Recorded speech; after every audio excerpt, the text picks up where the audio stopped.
I still remember the weight of that phone in my hand, even before I understood how much it would change my life. It was one of those ordinary afternoons that never feel important while you're living them.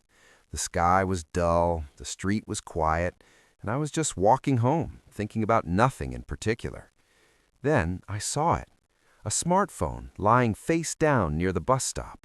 The screen cracked slightly, the case dusty, like it had been dropped in a hurry. I almost kept walking. People lose things all the time, I told myself. But something made me stop, something small, almost invisible, but strong enough to pull me back. I picked it up, turned it over, and the screen lit up. No lock screen message, no emergency contact, just a blank wallpaper and a phone that suddenly felt heavier than it looked. For a moment, I wondered if I should just leave it where it was. But then I thought about how it would feel to lose my phone, all the photos, the contacts, the memories. So I slipped it into my pocket, deciding I'd wait a bit and see if anyone called. As I walked, my mind raced with questions. Who did it belong to? Were they panicking right now? Did they need it urgently? I didn't know that within minutes I'd get answers I never expected. I sat down on a bench near my apartment building, pulled the phone out, and that's when it happened. The screen vibrated. An incoming call. Unknown number. For a second, I hesitated. My thumb hovered over the screen. Something about answering a stranger's call on a lost phone felt strangely intimidating. But curiosity won. I answered. "Hello?" I said, my voice uncertain. There was a pause on the other end. Then a man spoke. His voice was deep, controlled, but there was something else there, too. Urgency. "You have my phone," he said. Not angry, not accusing, just certain. I found it near the bus stop," I replied quickly, afraid he might think I stole it. "I was waiting for someone to call." Another pause, longer this time. Then he sighed, like someone releasing a breath they'd been holding for too long. "Thank you," he said. "You have no idea how important that phone is." I didn't know what to say, so I stayed quiet. That should have been the end of it. He could have told me where to meet, taken his phone back, and we'd both move on. But instead, he asked me something that caught me off guard. "How old are you?" he asked. I frowned. 17, I said cautiously. He murmured. "And you didn't try to unlock it. You didn't turn it off. You didn't ignore the call." I shrugged, even though he couldn't see me. "It's not mine." That made him laugh softly, but there was no humor in it, more like surprise. "Most people don't think that way anymore," he said. We agreed to meet nearby. He said he'd be there in 10 minutes. When I hung up, I felt a strange knot in my stomach. This was no ordinary call. I couldn't explain why, but something told me this meeting would be different.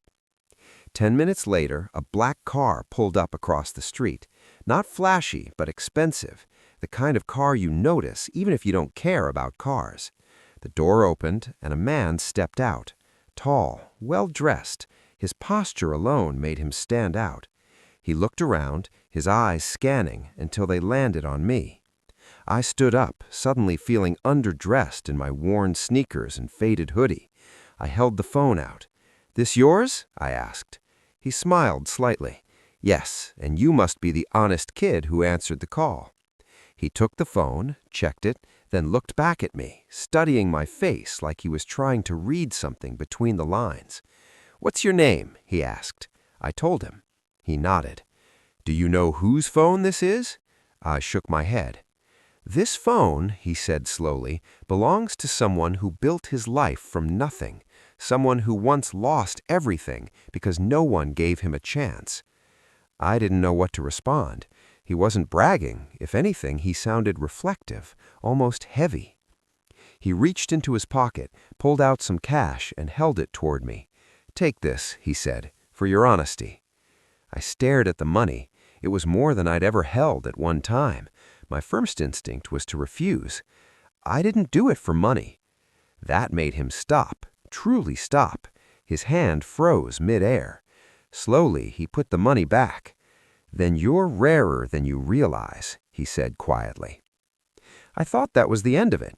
I thought he'd get back into his car and drive away, leaving me with nothing but a strange memory. But instead, he asked me another question. "What do you want to do with your life?" No one had ever asked me that so directly. Teachers asked about grades. Friends talked about dreams they didn't really believe in. But this man looked like he genuinely wanted to know. "I don't know," I admitted. "I just try to get by." He nodded, as if that answer meant more than I realized. "I was your age when I found something that didn't belong to me. I kept it. That single choice cost me years of my life." I swallowed. "And now?" "Now," he said, looking at me with an intensity that my chest tightened, "I try to find people who make the right choice when no one is watching." He handed me a small card, no logo, no flashy design, just a name and a number. "Call this number tomorrow if you want to understand why this moment matters." Before I could ask anything else, he got back into the car, the door closed softly, the engine started, and just like that, he was gone. I stood there long after the car disappeared, the card warm in my hand. I didn't know who he really was. I didn't know what he wanted. All I knew was a lost phone had just opened a door I didn't even know existed. That night, I barely slept. My mind replayed the call, the meeting, his words. People who make the right choice when no one is watching. I stared at the ceiling, wondering if tomorrow would be just another day, or the start of something that would change everything. And deep down, I felt it, the quiet certainty that answering that call was only the beginning. The next morning, the card was still on my desk when I woke up. I had half expected it to feel like a dream by then, something my mind had exaggerated overnight. But the card was real. The number was real. And the decision in front of me felt heavier than anything I'd faced before. I stared at it while brushing my teeth, while getting dressed, while eating breakfast. Every excuse ran through my head. What if it was a scam? What if calling changed nothing? What if it changed too much? By late morning, I couldn't take it anymore. My hands were slightly shaking when I dialed the number. It rang twice. "Good, you called," the same voice said. Calm, certain, like he knew I would. "How did you—" I started. "People who hesitate too long usually don't call at all," he replied. "Meet me today, same place, 1 hour." The call ended. No explanation, no room for questions. When I arrived, the car was already there. This time, he didn't stay by the vehicle. He was sitting on the bench where I'd waited the day before, looking out at the street like he was watching something invisible. He gestured for me to sit. "You didn't tell anyone about this, did you?" he asked. I shook my head. "Good," he said. "Not because it's a secret, but because this is about you, not opinions."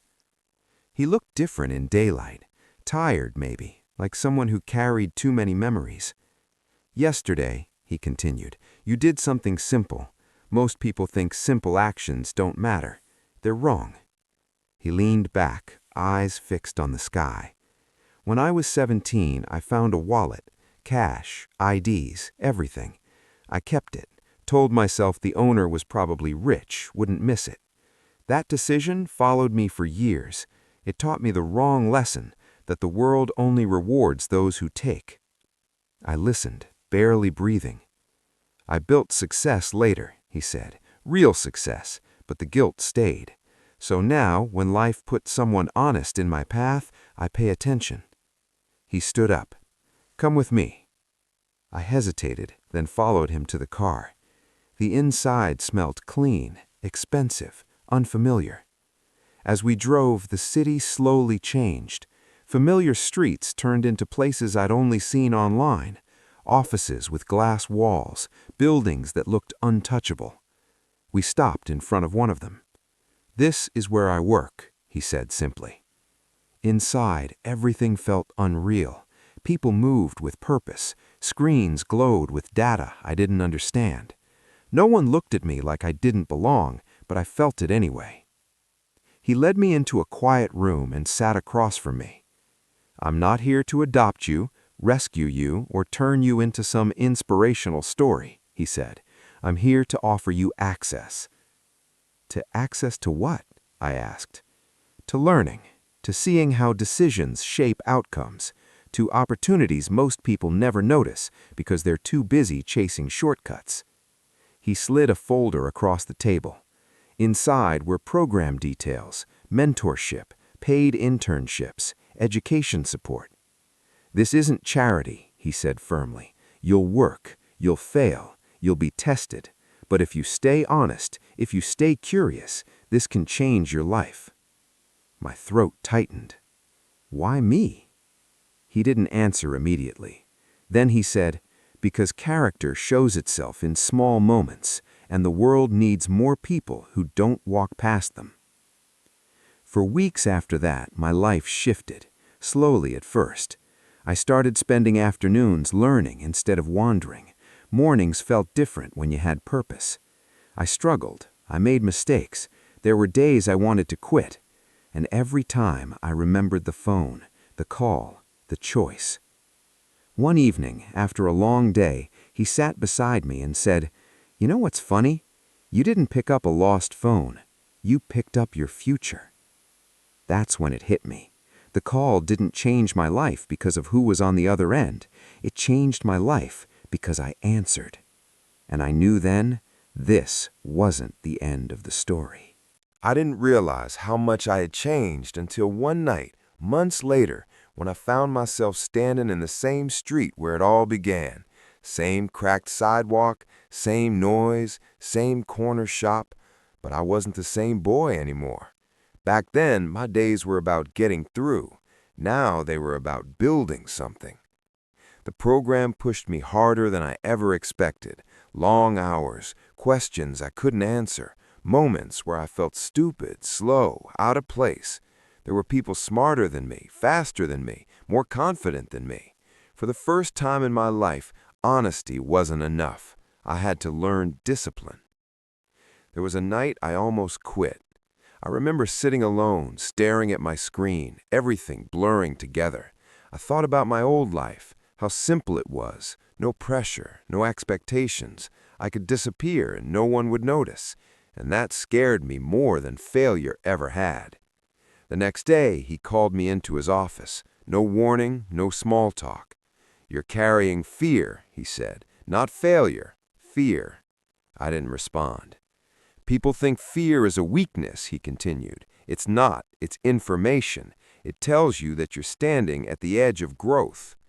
He stood up and walked to the window. "You know why most people never change their lives? Because the moment things get uncomfortable, they assume something is wrong." He turned back to me. "Nothing is wrong. This is the price." That conversation stayed with me. From then on, I stopped trying to be perfect. I focused on being consistent, one skill at a time, one mistake at a time. Slowly, people started to notice, not because I talked more, but because I listened. Opportunities followed. I was trusted with small responsibilities, then bigger ones. I was invited into rooms where decisions were made. I learned how power actually works, quietly, patiently, without drama. One afternoon, after a presentation, someone shook my hand and said, "You're going to go far." I smiled, but inside I thought about the phone. If I hadn't picked it up, if I hadn't waited, if I hadn't answered the call. Life doesn't usually change in loud moments. It changes in silent ones, in choices no one is watching. Months turned into a year. I moved, not far, but far enough to breathe. I helped my family, not in dramatic ways, just steady ones. Bills paid on time, less stress, more quiet dinners. One evening, I asked him why he really did it, why he took the time, why he kept checking in even when he didn't have to. He smiled, a tired but peaceful smile, because someone once ignored a call I made, and I promised myself I'd never do the same. That's when I understood something important. This wasn't about money or success or luck. It was about cycles and breaking them. The last time I saw him before he moved on to his next project, he handed me a phone, old, scratched, turned off. "Keep this," he said, "not to use, to remember." "Remember what?" I asked. "Remember that your life changed the moment you chose responsibility over convenience." Now, whenever I see someone drop something, whenever I hear a phone ringing unanswered, I pause, because I know this for sure. You don't always recognize the moment that changes everything. Sometimes it looks like a small decision. Sometimes it sounds like a simple call. But if you answer it, your life may never be the same again.